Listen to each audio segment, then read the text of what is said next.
zonyi continue malobana e tokeye pa yandeko Odon Pambo matondo yango wana mfumu kimbango asosola ki ete poke mokili oyo eko kozongela axe spirituel na yango esengeli mutu muindu azonga na responsabilité première na ye lelo mutu muindu a commis un véritable irresponsable sur cette planète et ça lokola boza na famille yaya liboso bapesi rôle ako gérer famille akomi soulard akomi komela masanga akomi kosuba na bilamba et puis aza kolinga baleki ne bapesa ye respect bakopesa ye respecté bakonyokola ye jusqu'à ce que yaya kososola ete nga nazali yaya esengeli nazongela rôle nanga en tant que yaya nakende komi sokola nakende komi petola nazongela responsabilité nanga mutu mwindu lelo akomi kaka faute ya mundele faute ya mundele faute ya mundele faute ya mundele mais responsabilité na biso moko tozali kotia yango wapi yango fumu kimbango apesi so deuxième clé à part clé ya liboso ezali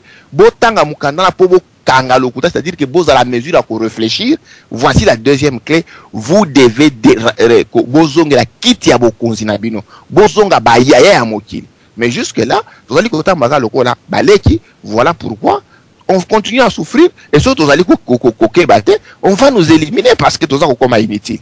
Maintenant nous avons simano.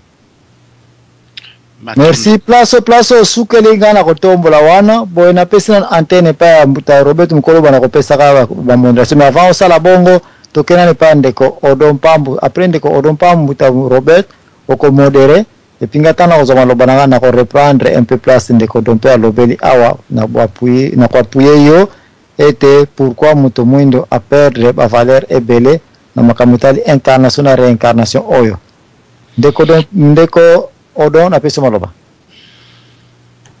Ok, bonsoir l'impresario Joachim Zambouane a pesa mbote bandeko tout. Je pense que l'impresario ngana rolinga au moins ce qui ngana na kati s'il vous plaît yo mosala modération parce que ce mabako comme ko se multiplier comme comment ezala apena bienté donc je préférais que yo meka sala ngo que papa mukola sala ngo parce que là toujours on a même problème de lobby ti eza bien te ya la remarque bolimbi sanga mwamuke donc monsieur Zalayo non linga yo kumbango pozo mona ndenge bat ba okota c'est tout na ina débat na autre église na ki ministre na don pays a pandi poke mais toujours ngala maramba lobby je pense que ngala ozala d'accord toujours te na mam don pays azoloba alors na loba nini na loba tango papa za mwana oyeli biso sujet na yo est-ce que oye kolobela réincarnation bien incarnation ya ba kobo ba ndeto bi ba noir oye kolobela ya ba congolais oye kolobela ya mindele ozoloba nini parce que tango mutu akopesa intervention azopesa na intervention selon connaissance ya foi na ye place evangile. Quand on a papa mususu bakotaki o bandimela la Bible akoya ko défendre la Bible, c'est tout à fait normal. Que tant que vous avez une incarnation la réincarnation, bilo comme si la Bible et la kisinga o bino bolobati. Alors ce qui a li bokoko bolali côté hein, et vous allez bien bato ba vanda ndako ba yoka bokoko na ba yoka ba idéologie ba kimbangisme ndenge zo tambola so botambola ensemble botamboli. Mais ce que biso tout la réincarnation bien incarnation o ezali ko salama na minele ezali ko salama na ba ponyo sonde to baka e ko bonga mutu na mutu ha ko pesa mpoke selon religion na ye parce que là so na libongo po mutu moko ta ali si sa Bible na mobimba ko bana Genèse na Apocalypse mutu ka ba verset na munambo parce que za nini wana même biso mo peut aussi Bible wana to si sa verset nyo sauté na kata Bible poto si sango poto koloba mais connaissance ezali parti na oyo tangi comme ça comme ba argument na yo na mayele mususu oyo nzamba pesio pona omega ko développer. Moi je pense que lobby masonde lekela boye bien bampoke ya batupe boye bien na lelo ndenga nazali ya lobby na baki ke réincarnation elle l'émotion naturelle ou ngai senonga mutu mona na convaincre ngati ya ko expliquer ngai na yo utana na retard na ite so déjà bo panza ipoke ko to bolimbisa nga pona koti sikoyo na waka tangu ndeko akatanaki mais incarnation na lobaki ke définition wana bozo memango susu na niveau ya ba esprit et koti na kati na ebite nde na comprendre ki lobi Alors, et pas un comme confusion. Donc, selon définition dans le dictionnaire, ils ont ndenge wana obino bozolo belate. Si vous obino bozolo belate, selon définition dans le dictionnaire, oyo esengi na ba recherche ya bokoko, bokotisi yango, pour beaucoup comme ça, ba argument moko solide ou bien ndenge. Alors, surtout que dans la réincarnation, je pense que personne a connu qu'on côté surnaturel. Mais même temps, par exemple, vous remarquez que vous avez souka. Parce que place le salama, et que vous avez témoin zaki, et comme vous avez surnaturel, au bout de vous nzambe. Ça suprême. Si vous avez comment on a été, mais vous imaginez kaka, à peu près koki koza la nini. Alors, on te comme que di banda ya émission.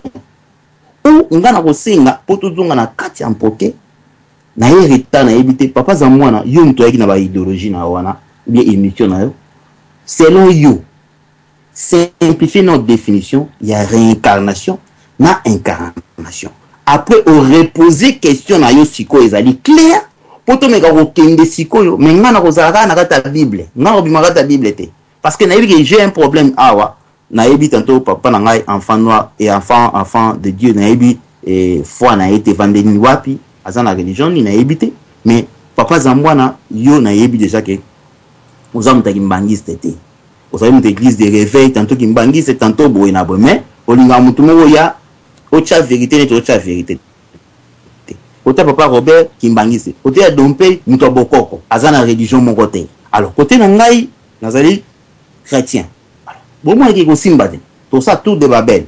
Dans tout de Babel, il faut moninga ndima moninga par rapport à la connaissance oye à simbi dans ma boue la Bible. Alors qu'on peut ça, richesse, il y a des bêtes qui ont la wana et conclusion, mais pour imposer mutu sans connaissance na o uti ko zwa ngona ba livre mo bo songolo o ya ko soka ngo mutu et simba tepe le kate. Je pense que poké na nga ngwa papa za mwana avec tout le respect, nga tout une question pour yonde mutu na thème pour tout s'embriéter. Définir biso réincarnation selon les amis, peu incarnation les amis, selon Yom Toinaten. Merci. Merci, je pense merci, que... ça s'il vous plaît. Merci, ça s'il vous plaît. Ah, gosh. C'est bon. Merci. Pourquoi tu as dit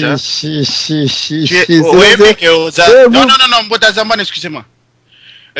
Jeune homme, je pense que ce qu'on a réglé par contre, l'émission là, ça se prépare. Cette émission se prépare. On ne vient pas ici en aventurier. Ce n'est pas parce que les humeurs yo continue la Bible na yo. On n'est pas venu mesurer les degrés de foi des gens ici. Non, nous sommes en train de débattre un thème qu'on a préparé. Motazambwana est là. Alors, lobby ou afficher 2 photos. Yo zako loba sur une photo qui ne te reconnaît pas. Na bengi yo dog life ou lobby yote.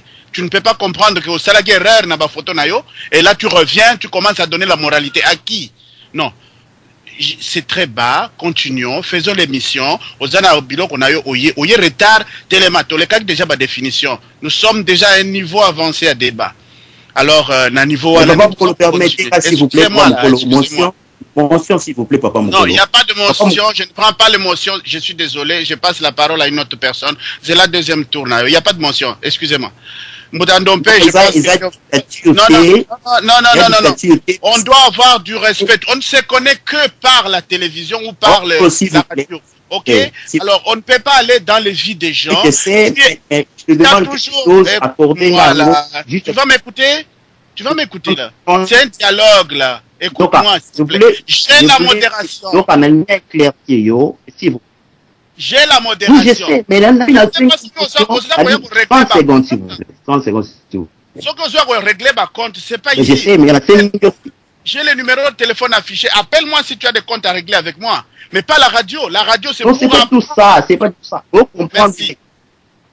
Ok. Non. Mais, s'il vous plaît, mission na yo, na compte à régler, na li sengyo, mon médicament na 30 secondes. Na tout na ki yo question te. Ma question a été bien posée par papa Zamwana. Vous comprenez? Donc, au 4 ans, Maloba, papa Zamwana a eu pourquoi on a toutes les questions. Donc, il y a un problème, question a eu tout papa Zamwana. Donc, permettre à répondre pour la loi auditeur. C'est moi qui ai la modération, je donnerai la question. Jean Maloba. Ou pas, ok? Jean Maloba, papa, c'est bon. Merci. Nalingi, ceux qui t'osent intervenir dans l'émission Oyo, l'émission se prépare. Les émissions se préparent. Ceux qui viennent pour ça, la émission va et que va. Moi, je ne suis pas de ce système-là. Moi, j'ai appris à apprendre des choses. Il faut qu'on y ait, je me suis déplacé de chez moi au Canada. Je suis allé voir Mbota Zambouana. Dans le cadre de la émission Oyo, tout ça qu'on préparer, tout ça qu'on présenter Bino. Si ce n'est pas de l'aventure que tout ça qu'on salawato, qu'on y a qui s'éloquence ou qu'on y a qu'on s'afficher. Non, moi, je ne suis pas venu m'afficher. J'ai un message. Alors c'est ce message-là que nous faisons. En ce moment, la modération. Moi, je récupère sa modération à papa Zambouana. Cela veut dire quoi? Tu es en train de m'ignorer ou quoi? Non, ça ne fonctionne pas comme ça. On doit se mettre dans l'ordre. Voilà, on perturber. On était à un niveau avancé du débat. Alors là maintenant, tu entres, c'est pas bon. Ce qui est loko wana ozali komona ke ozana loko ya koloba mokili mobimbe yo kayo créer une émission autre que celle-là. Mais celle-là, nous faisons des émissions de thèmes préparés, précis, et c'est comme ça que ça fonctionne. Merci beaucoup. Je crois qu'à la prochaine, là, je pense qu'il faut vraiment vous gardiez vos affaires, là, d'intervenir comme ça de façon intempestive. Ozana ordre à pesate, ozana likambo ya organiser émission yote. Je le fais, ça fait depuis 8 mois. J'ai un passé historique, Nazak journaliste. Je ne l'apprends pas ici, là. Merci beaucoup. Ok, donc nous allons revenir à ces choses-là. Vraiment, il faut qu'on évite ça. Et loko yango, ezako bomba bambouma nakata mitema batu, ezako kase bolingo. Le pays ne peut pas avancer à cause de gens comme vous. Merci. Mbotandompe, je pense, je suis désolé à tous les auditeurs, Nazad, vraiment désolé de vous tenir ce langage-là. Mais je crois que les choses doivent être claires et nettes. Et là, nous devons continuer. Merci beaucoup. Mbotandompe, je pense que ozonge la question na yo to Mbutazambwa na lingaki abandele pai Mbotandompe a telemaki. Napesi baloba pai ya Mbutazambwa. Bon, pour na reprendre na place à Mbutadompe et plus nande ko Odon, na préféré ko banande ko Odon pour na pesa réponse parce que au pesinga maloba siko paroza pananga il faut na contrôler na ngambo na ngai. Alors, ndeko Odon incarnation tozali kolobela baindo to ya bamindele, nous parlons de l'homme humain puisque apparemment première personne sur cette terre avec l'homme noir. Bamindele bauti wapi? Baza dérivé ya biso bato baindo. Elingo baite makamnyon so lekaka na biso bato baindo yango pe kam telekaka na bamindele. Qui réincarnation oyo na ki incarnation, ça n'a rien à voir na loposo na phase physique ya bato. Toza koloba vraiment incarnation et réincarnation na batu na mabele sans distinction. Alors, par preuve, tala batu neska ba Hitler, makamba sala na sorte esprit bazalaki nango ya kotante ko sa dictature ko boma bat na mokili. Hitler azaki mundele. Est-ce que makambango sorte esprit na lelo na Congo zomo na ba dictature zo leka kuna te tout ce Paul Kagame, ba Kabila, na Museveni trio na bango wana. Quelle est la différence entre prototype ya batu oyo na Hitler?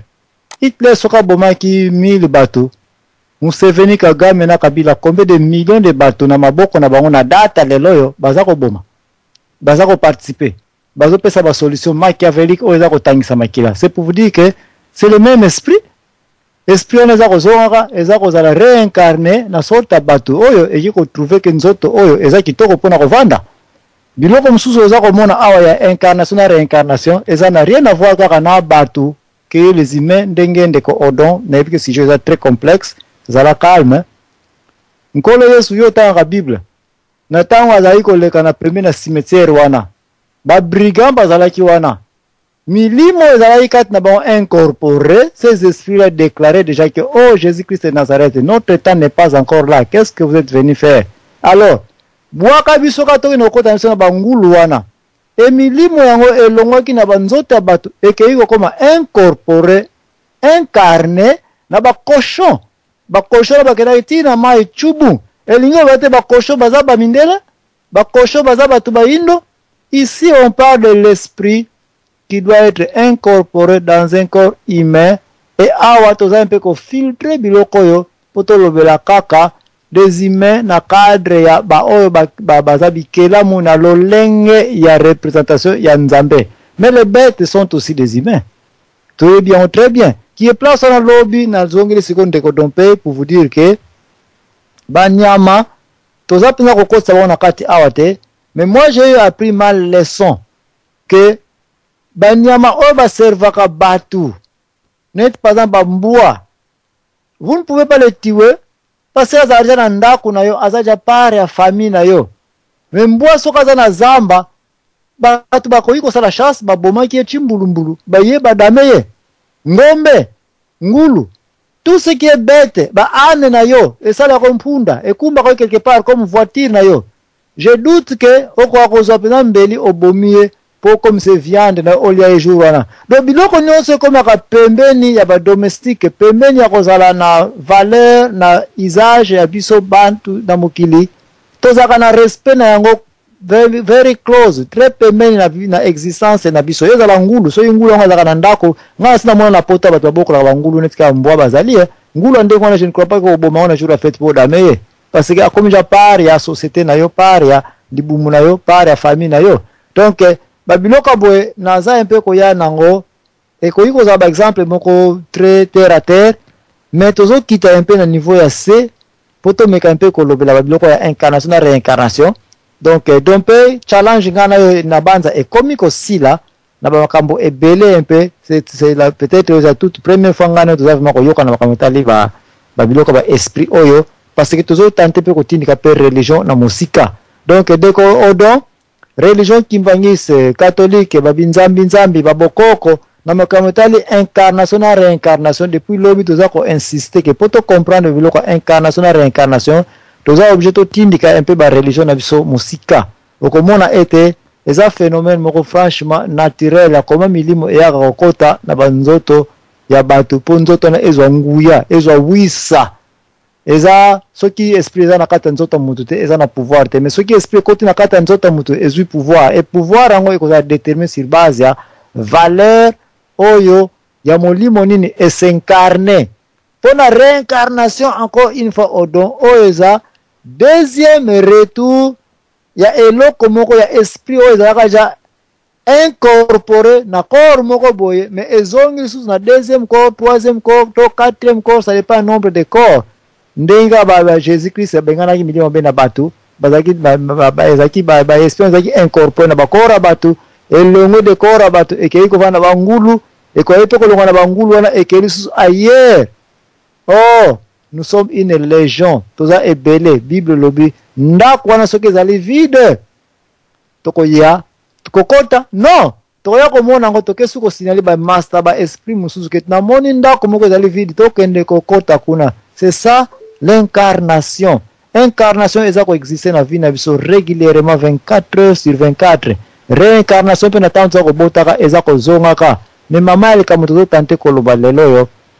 Est-ce que incarnation na réincarnation wapi face est l'équipe plus puissant et beaucoup plus productif na boba zwa ki ba message na ngai. Pour na ngai tozo ke na ba conclusion pour dire que franchement la réincarnation est plus puissante que l'incarnation.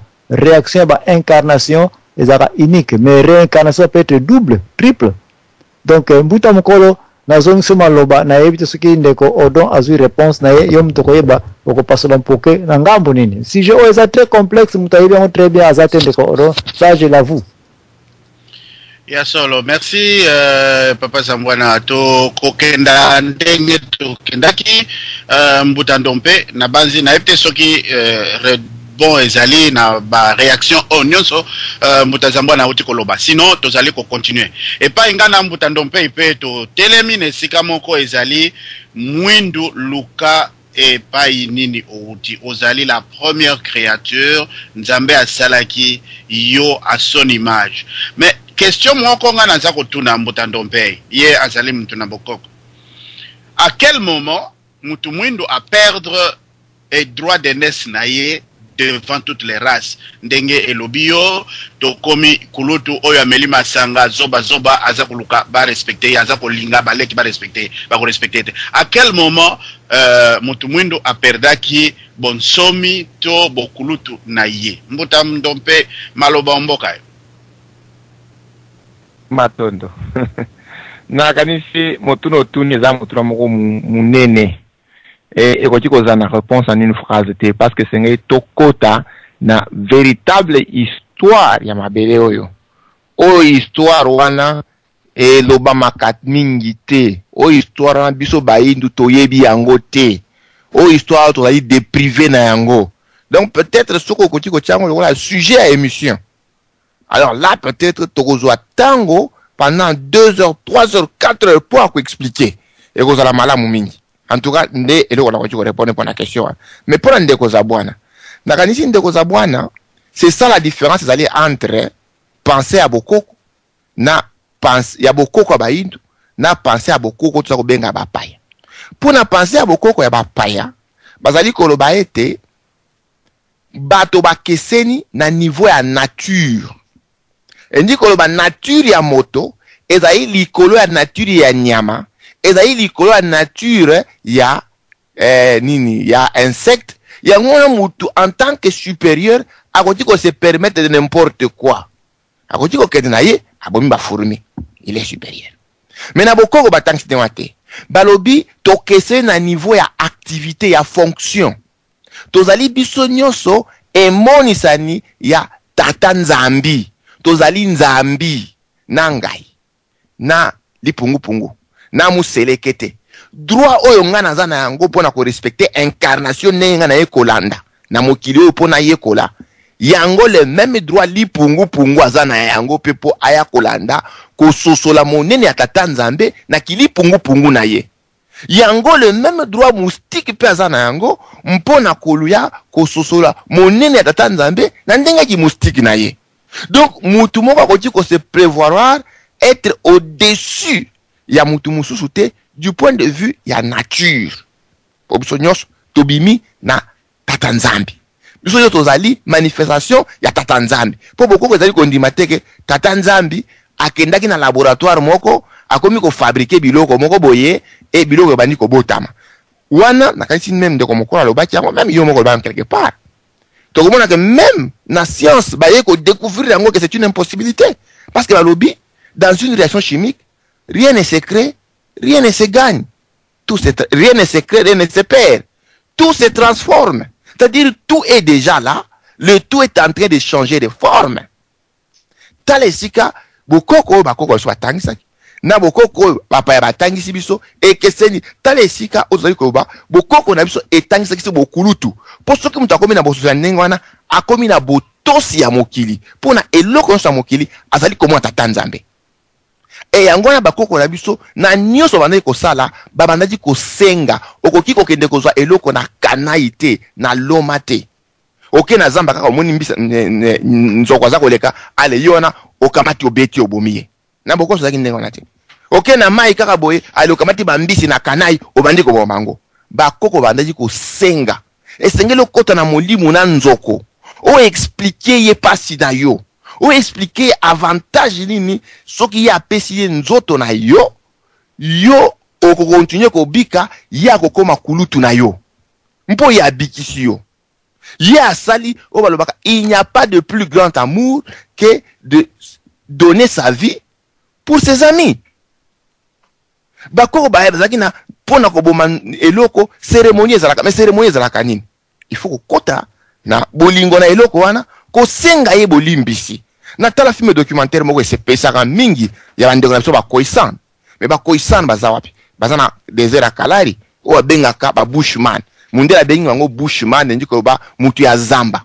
Mais bwanya onga na yekola ki na film documentaire wa elekeli ngai. Koisan ali ko ndokanga mboloko. Koisan po akanga mboloko jamais akoya na nini na flèche na ye abeta mboloko soki ye na mboloko bakutanite. Bato wana bazana résistance moko ya moi ya condition ya difficulté oyo okoti ko sosolate ko isana ko banda mbangu na mboloko tina tango misu na ye na ya mboloko ekokutana ako hypnotiser mboloko akoti na mulimu na ye asengi ye bolimbisi nanu mpo mboloko azali eloko oyo pe aye na mokili lokola ngai ko sosola munene ya tata nzambe mboloko pe akumisaka tata nzambe. Est-ce que mbolo wakumisa eloko msusu? Il faut qu'on ait en contact na ye, ne na tangi na film. Soka si on na contact nde akozwa flèche neza na poison, abeti mboloko soka zui mboloko, ye wana komona apusani pembe na mboloko tango mboloko akwei, abandi ko caresser, aza ko senga ye bolimbisi. azali kokumisa ndenge nini mboloko a décidé apesa nzoto na ye po mboloko atika expérience na ye ye koisan akokende liboso. Mais ezali kolakisa degré ya civilisation moko oyo na yebi te. Soki tokomaka na niveau ya civilisation wana nakanisi guerre ngeza na mokili yote. Kowela diamant, kowela coltan ngeza te. Yango babengaka bomoto. Okoti kokende kozwa eloko ya mutu te sans que osenga yango. Omoni mwasi azali kaka kitoko azali komona ngebu ale yona te kozwa eloko na ye na makasi bakobenga ngo viol. Mais soki okeyi osololi na ye osengi ye moko apesi yo bakobenga yango libala. Talesika bokoko na biso ezalaki plus avancé, tozalaki batu ya solo, tozalaki na bomoto, siko tokomi na bonyama, tozali komona yango. Ndenge mokilefso ekoti ezali po tolati bonyama. Quelque part na kasi na mukanda na miso na bino wana la Bible komona na révélation ke ba mazali kopesa message mo lobi, c'est que j'ai contre toi, c'est que tu as oublié tes premiers amours. Et tes premiers amours ezali nini? Lolenge totambola ki avant. Le lenge toza kotambola leo toza kotambola na bonyama. Bokoko ezali koya kotangisa biso botosi. Soki tofai na bokoko likamba conservation de la nature ekosila. Po liboso kata nzete esengeli otosa ye, esengeli oyeba ke oyo yo olongoli esengeli ozongisa. Oyo yo ozwi esengeli ofuta. Mitango tokendenge na zamba le bolobi toza na bazamba bakita le yo kota na forêt équatoriale kata banzete ndenge kaka nyonso sepeli parce que kopesa yo mbongo. Ozongisi eloko nini? Forêt équatoriale ekufi. Après, beaucoup de là-haut, changement climatique, bamodiri biso, démon, diable. Non, il n'y a pas de démon, il n'y a pas de diable. Démon na diable, zakaka yomoko. Tale sika, biso na lo lenge ya bokoko, nenge to tambolaka, to tongaka ba civilisation minene, oyo efanda neti civilisation ya Egypte. Oyo ezali ya suka ya biso tango tozaki bato avant tokwea. 5000 ans tebi bitumbate. Bato babundakate. Est-ce que c'est possible? Partout na mokili soki baza kokufa na nzala, bakoyebisa bino ke il faut bakende koluka biloko na Egypte. Po na nini bakende koluka biloko na Egypte? Parce que na Egypte ezaki na abondance. Abondance po nini? Parce que na Egypte ezaki est le seul esika na mokili oyo bato banadi kotosa tata nzambe. Yango wana pona sukisa, bokoyoka Hérodote oyo azali considéré comme le père de l'histoire moderne. Alobi na ba voyage na ye parce que bande ko tambola aza ko koma sur ba peuple nyonso akutai na bango. Alobi na tamboli mokili mobimba. Na batu nyonso na tikali komona mutu moko te oyo aza na bonzambe pe wayebi ko tosa mibeko tata nzambe koleka égyptien. Plus aza mwindu, plus aza na bonzambe. Témoignage wana ezali bokende kotanga na mikanda na Hérodote. Tale sika nazali koloba ete to sito bungisi vraiment lolenge na biso to komi banyama esenge sikoyo tozongela bomoto na biso matondo nazongisi malo.